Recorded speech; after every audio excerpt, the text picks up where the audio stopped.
কেমন আছেন সবাই? আজকে আমি কাতলা মাছ রান্না করব। তাই কড়াইতে তেল গরম করে দিয়েছি। তেল গরম হয়ে আসলে আমি পেঁয়াজ ঢেলে দিচ্ছি। পেঁয়াজ হালকা ভেজে নিয়ে লাল হয়ে আসলে সেখানে রসুনের পেস্ট দিয়ে দিলাম, তারপরে আদার পেস্ট দিয়ে দিলাম। দিয়ে আমি কিছুক্ষণ নেড়ে চেড়ে দেখি আমার তলায় লেগে যাচ্ছে, তাই সামান্য পরিমাণ পানি দিয়েছি। দেওয়ার পরে এখন হলুদের গুঁড়া দিয়ে দিচ্ছি, মরিচের গুঁড়া দিয়ে দিচ্ছি। প্রথমে আমার মরিচের গুঁড়া কম মনে হচ্ছিলো, তাই আর একটু অল্প করে দিলাম মরিচের গুঁড়া।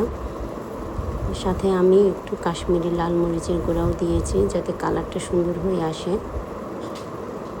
তারপরে একটু সামান্য ধনে গুঁড়াও দিয়েছি সাথে। দিয়ে আমি ভালোভাবে মশলাটা কষিয়ে নিব।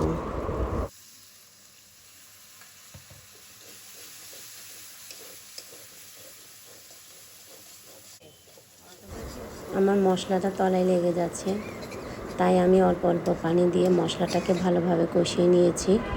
পরে একটু লবণ দিয়ে দিয়েছি। লবণটা শুরুর দিকে না দিলে ভালো লাগে না। এখন অল্প একটু টক দই ফেটে রেখেছিলাম, সেটা দিয়ে দিলাম সাথে। দিয়ে ভালোভাবে নেড়ে চেড়ে আমি এখন টমেটোটা দিয়ে দেব।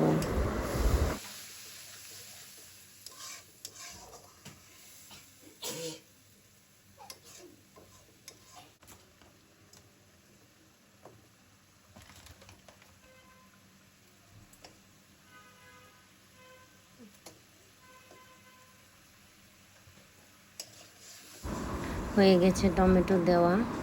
টমেটো দেওয়ার পরে আমি ভালোভাবে নেড়ে চেড়ে দিয়েছি। এখন মাছ ভালো করে ধুয়ে রাখা মাছগুলো দিয়ে দিলাম। মাছটা দিয়ে আমি হালকাভাবে নেড়ে চেড়ে সব মশলার সাথে মাখিয়ে নিব। মাখিয়ে অল্প পরিমাণ পানি দিয়ে আমি দমে রেখে রান্না করে নেব।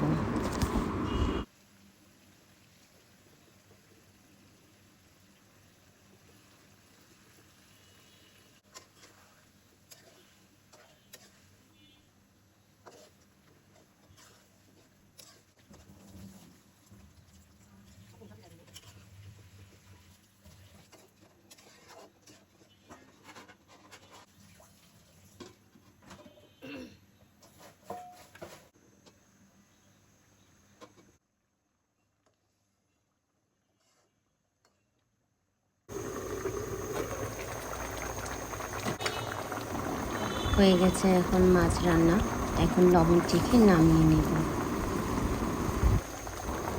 আমার এই কাতলা মাছ রান্নাটা খুবই মজা হয়েছে, অসাধারণ। আপনারা কিভাবে রান্না করে খান আমাকে একটু কমেন্টসে জানাবেন।